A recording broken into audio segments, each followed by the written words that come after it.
The morning sun cast long shadows across the palace gardens as Catherine stood by the tall windows of their private chambers. Her fingers traced the cold glass while she watched the groundskeepers tending to the roses that had bloomed so beautifully this spring. Everything looked the same as it always had, yet nothing would ever be the same again. William sat at his mahogany desk, staring at the official documents that had arrived earlier that morning. The royal seal seemed heavier than usual, its weight, carrying news that would change everything they had built together. His hands trembled slightly as he read the words again, hoping somehow they might say something different this time. "The children will be home from school soon," Catherine said softly, her voice barely above a whisper. She didn't turn around, knowing that if she looked at her husband's face, the tears she had been holding back all morning would finally fall. William closed his eyes and took a deep breath. 23 years of marriage, 3 beautiful children, and countless memories flashed through his mind like pages in a photo album. He remembered their first dance at a charity event, how nervous he had been to ask her out, their wedding day when she looked like an angel walking down the aisle. The sound of car doors slamming in the courtyard below made them both freeze. Their youngest, Louis, was laughing at something his brother George had said. Charlotte's voice carried up to their window as she chatted excitedly about her day at school. These were the sounds that had filled their home with joy for so many years. Catherine finally turned around, and when their eyes met, both of them understood that this moment was the beginning of their goodbye. Not the angry, bitter kind of goodbye that some couples have, but the heartbreaking farewell between two people who still loved each other deeply but could no longer walk the same path. The pressure of royal duties had slowly built a wall between them over the years. William's responsibilities as heir to the throne demanded more and more of his time, while Catherine struggled to maintain their family's privacy and normalcy. Late nights turned into separate bedrooms, shared meals became rushed conversations about schedules, and intimate moments grew rare and strained. "We tried," William said, his voice cracking with emotion.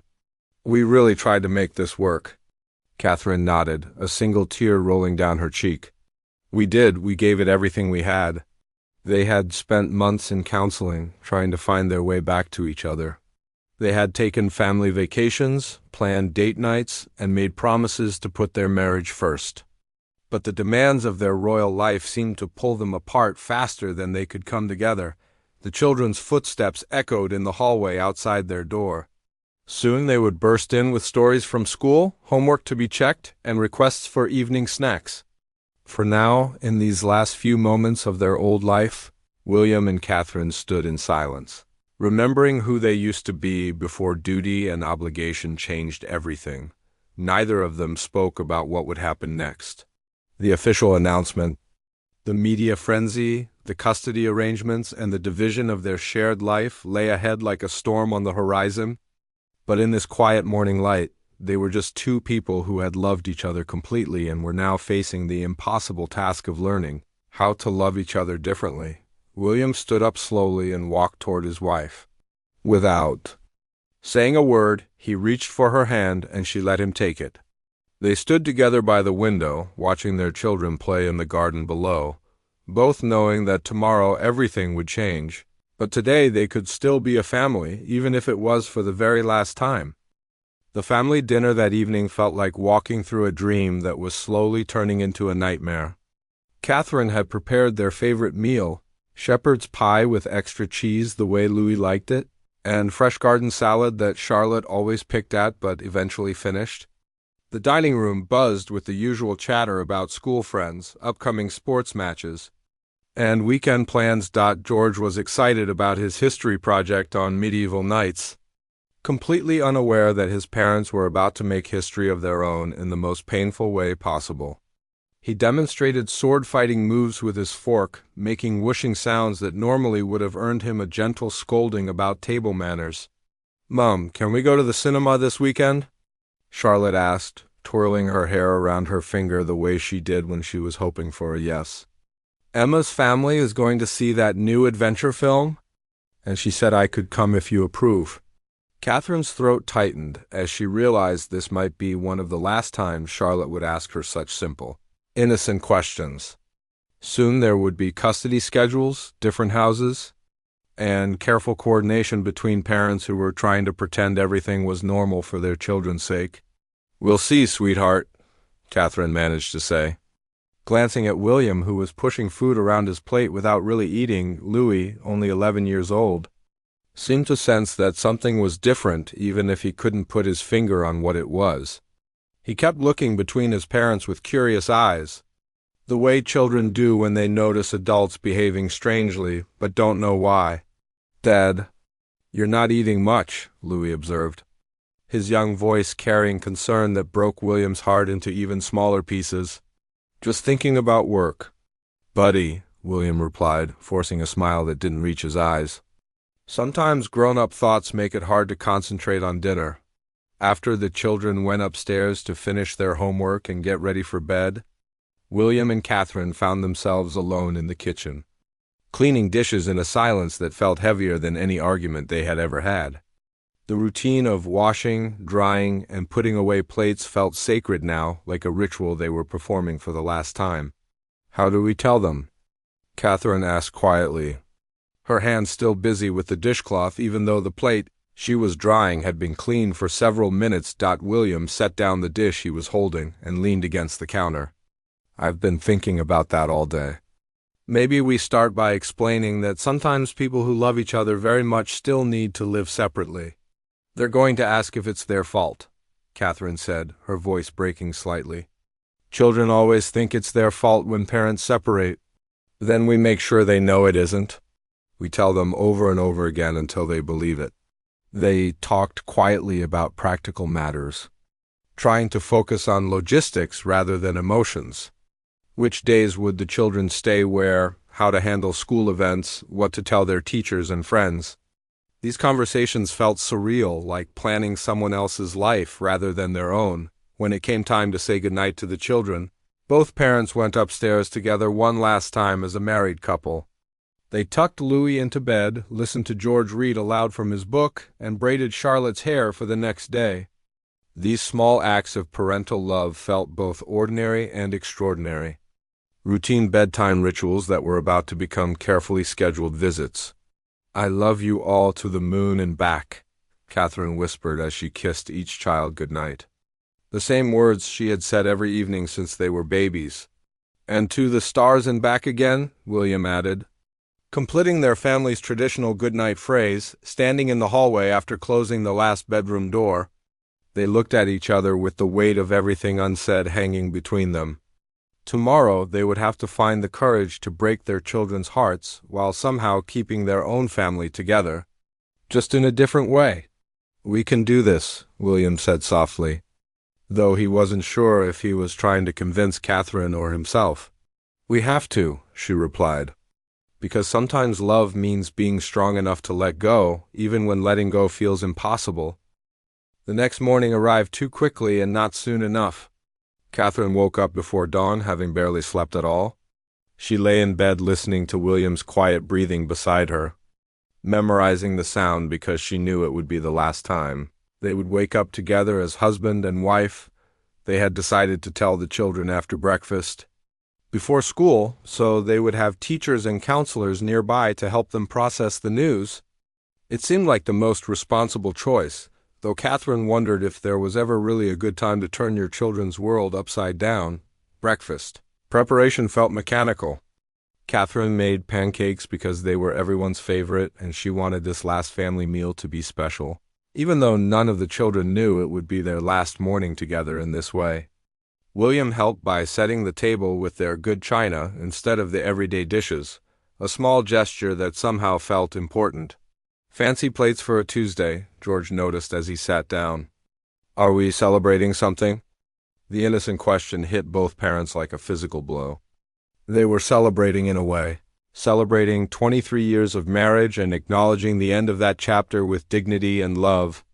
But explaining that to a 15-year-old boy seemed impossible. "Sometimes Tuesday mornings deserve special treatment," William said, ruffling his son's hair in a way that he hoped conveyed all the love he couldn't put into words. Charlotte appeared in her school uniform, perfectly pressed and her hair neatly styled. She had always been their most organized child, the one who planned ahead and liked everything to be orderly. Catherine's heart ached knowing that this news would shake. Charlotte's carefully controlled world. Louis bounced into the kitchen still half asleep, his hair sticking up in 12 different directions and his school tie hanging loose around his neck. His sleepy smile and morning energy usually made everyone laugh, but today it just reminded his parents of how young and innocent he still was. "Children," William began after everyone had finished eating, his voice steadier than he felt.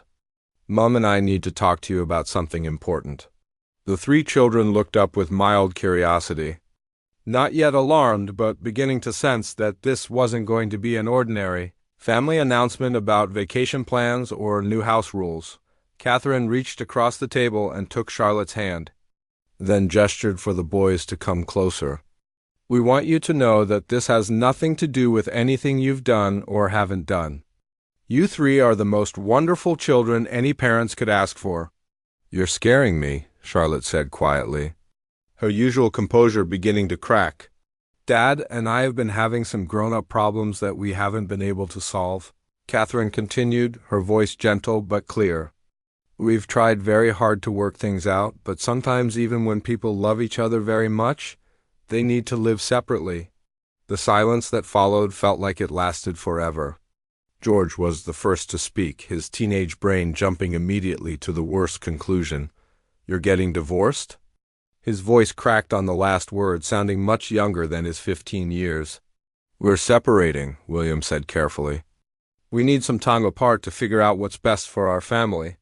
Louis looked confused, his 11-year-old mind struggling to understand how parents who loved each other couldn't live together. "But where will you live?" "Where will we live?" "You'll have 2 homes," Catherine explained, fighting back tears. "You'll spend some time with Dad and some time with me, but you'll always have both of us." "That will never change." Charlotte started crying first, quiet tears that she tried to wipe away quickly. Then Louis's bottom lip started trembling. And finally George's tough teenage facade crumbled as he realized what this really meant. William stood up and gathered all 3 children into his arms, and Catherine joined them, creating a family circle that felt both protective and heartbreaking. They stayed like that for several minutes, holding each other while the children cried and asked questions that didn't have easy answers. "Will you still love each other?" Louis asked through his tears. "Yes," Catherine said without hesitation. "We'll always love each other. We just need to love each other differently now. Can we still have family dinners sometimes?" Charlotte wanted to know. "Of course we can," William assured her. "We're still a family. We'll just be a family with 2 houses instead of 1. George, trying to be the strong big brother, wiped his eyes and asked the practical questions. "When is this happening? Do we have to choose who to live with?" "Nothing changes today," Catherine said. "We'll take our time and figure everything out together. You'll never have to choose between us." They talked until it was time for school, answering questions and giving hugs and promises that they would always be there for their children. Watching them walk out the door to catch the school bus was one of the hardest things either parent had ever done, standing in their empty kitchen, surrounded by fancy dishes and leftover pancakes. William and Catherine finally allowed themselves to cry for everything they were losing and everything they hoped to save. The weeks that followed their announcement blurred together like watercolors in the rain.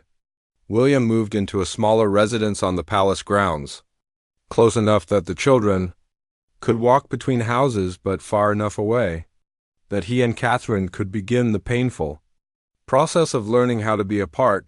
Catherine found herself wandering through rooms that suddenly felt too big and too quiet. The house still smelled like William's cologne in the master bedroom, and she discovered his reading glasses on the knitstand, forgotten in the rush of packing his essential items. Small reminders of their shared life appeared everywhere, like hidden landmines that could reduce her to tears without warning. The children adapted with the resilience that young people possess, though each of them processed the change differently. George threw himself into his studies and sports, staying busy as a way to avoid thinking too much about what was happening. Charlotte became the family organizer, keeping track of schedules and making sure everyone knew where they were supposed to be and when. Louis struggled the most, often forgetting which house he was supposed to sleep in and showing up at the wrong door with his backpack and homework. His confusion broke both parents' hearts, but it also gave them opportunities to reassure him that no matter which door he knocked on, he would always be welcome. "I dreamed we all lived together again," Louis told Catherine one morning as she braided Charlotte's hair before school. His innocent honesty hung in the air like morning mist, beautiful and heartbreaking at the same time. "Dreams are wonderful things," Catherine replied gently. "Sometimes they show us what we wish for, and sometimes they help us remember happy times. Do you dream about Dad?" he asked. "Sometimes I do," she admitted, because lying to her children seemed like betraying them twice. The media attention was relentless, as they had expected it would be. Photographers gathered outside the palace gates. Reporters analyzed every public appearance for signs of distress or reconciliation, and tabloid headlines speculated about the reasons for their separation. William and Catherine made a pact to shield their children from as much of the coverage as possible. But it was impossible to hide completely. "There are reporters at the school gate again," Charlotte reported one afternoon, her voice carrying a weariness that no 13-year-old should have to bear. "I'll speak to the headmaster about increasing security," William promised. "You shouldn't have to worry about that." They developed new routines that felt strange but gradually became familiar. Family dinners happened twice a week, alternating between houses. Weekend activities were carefully coordinated so both parents could attend important events. They learned to communicate through text messages and phone calls about schedules, school events, and the children's needs. "George has a football match Saturday morning," Catherine would text. "I'll be there," William would reply. "Should I pick up Louis afterward?" "Yes, and Charlotte has piano practice at 2. These practical exchanges felt both normal and surreal.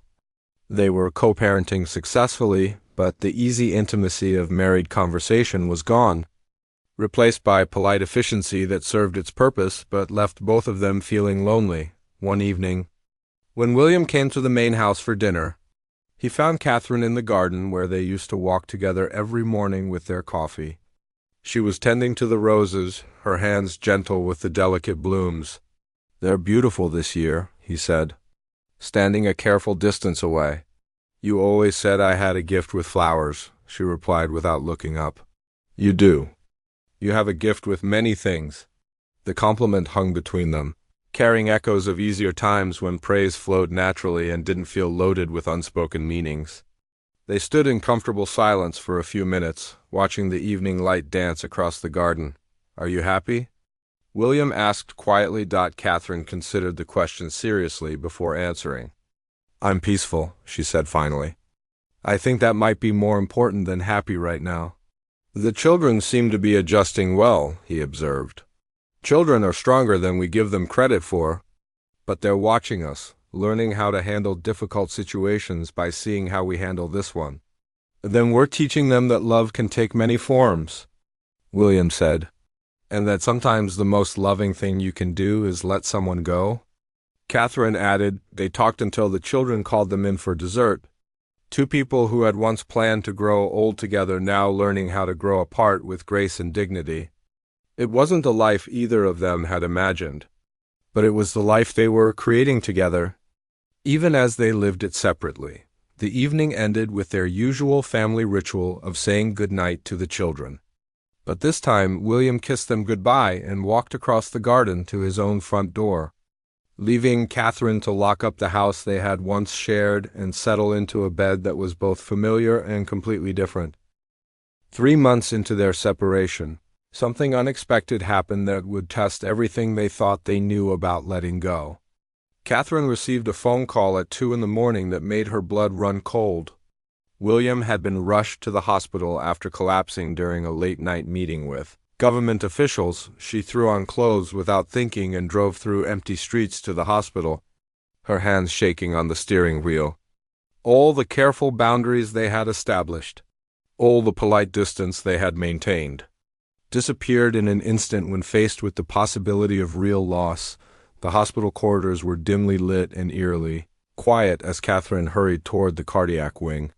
She found William's private secretary pacing in the waiting area, his usually composed demeanor cracked with worry. "What happened?" she demanded, not bothering with polite greetings.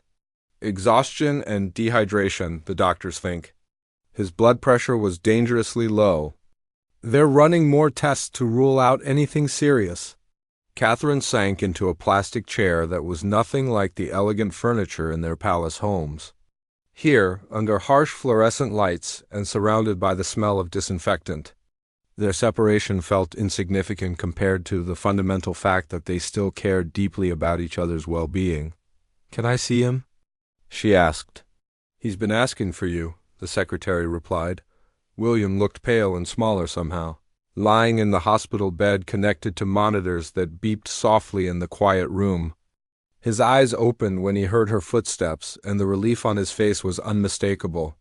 "You came," he said, his voice hoarse. "Of course I came," Catherine replied, sitting in the chair beside his bed. "You scared me." "I scared myself," he admitted.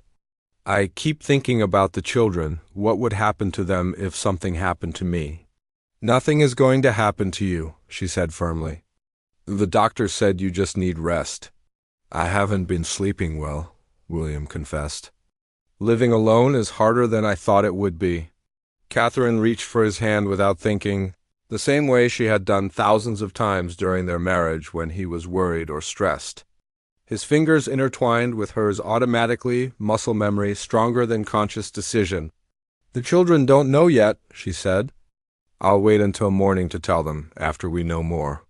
Thank you for protecting them from this." They sat in comfortable silence, holding hands in a sterile hospital room while machines monitored William's heartbeat. It felt strange and familiar at the same time, like stepping back into an old role that still fit perfectly, even though they had thought they had outgrown it. "I miss you," William said quietly. "I know we agreed this was the right choice, but I miss you every day." "I miss you too," Catherine admitted. "I miss having someone to share the little moments with. Charlotte lost her first tooth last week, and my first instinct was to text you, but then I remembered we only text about schedules now." "She lost a tooth?" "But she's 13. Her last baby tooth. She was so embarrassed, but I thought it was sweet." "I would have thought it was sweet too," William said sadly. The nurse came in to check his vital signs and adjust his medication, breaking the intimate spell of their conversation. When they were alone again, both of them seemed to remember the boundaries they had established, the careful distance they had been maintaining. "I should call your mother," Catherine said, pulling her hand away. "She want to know you're all right." "Catherine," William said as she started to stand. "Thank you for coming. Thank you for still caring enough to come." "I'll always care enough to come," she replied. "Separation doesn't change 23 years of love, William. It just changes how we express it." She spent the rest of the night in the waiting room, dozing fitfully in the uncomfortable chair and jumping awake every time a doctor or nurse passed by.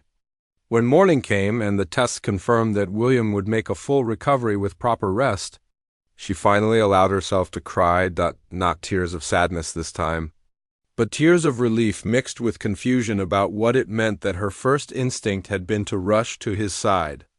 They were separated, learning to build independent lives, but crisis had revealed that some bonds couldn't be severed by legal documents or physical distance. "Are we doing the right thing?" she asked herself quietly as she watched the sunrise through the hospital window. For the first time since they had announced their separation, Catherine wasn't sure she knew the answer.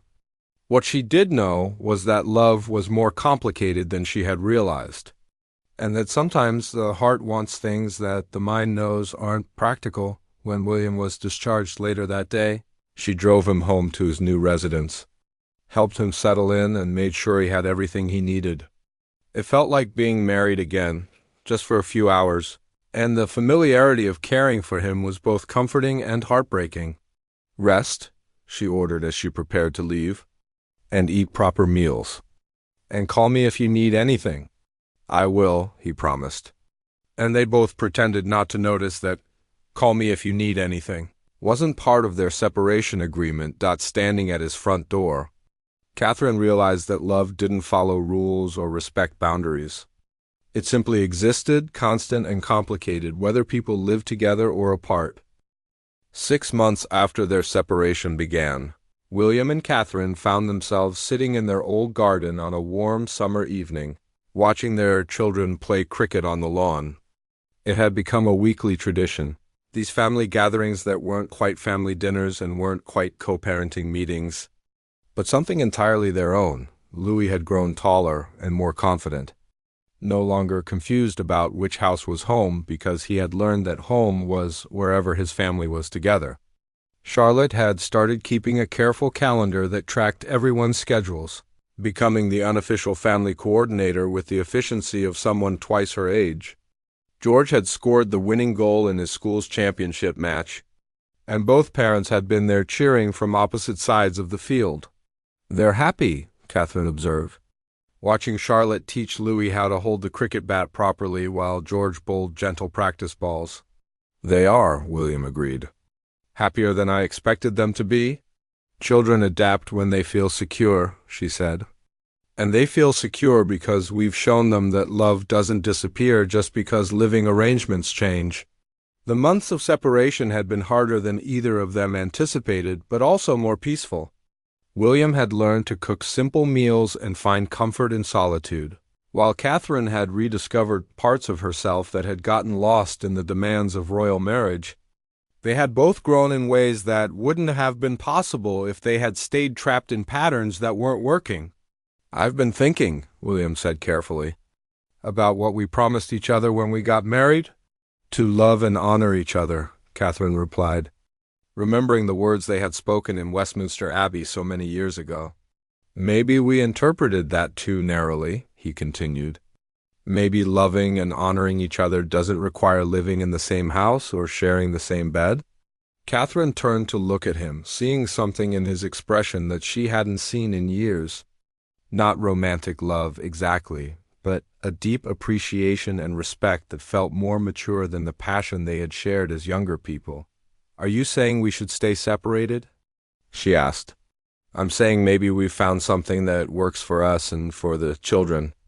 We're better co-parents than we were married parents. We're kinder to each other when we're not constantly disappointed by unmet expectations." But people will talk," Catherine said, though she realized as she spoke that she cared less about what people thought than she used to.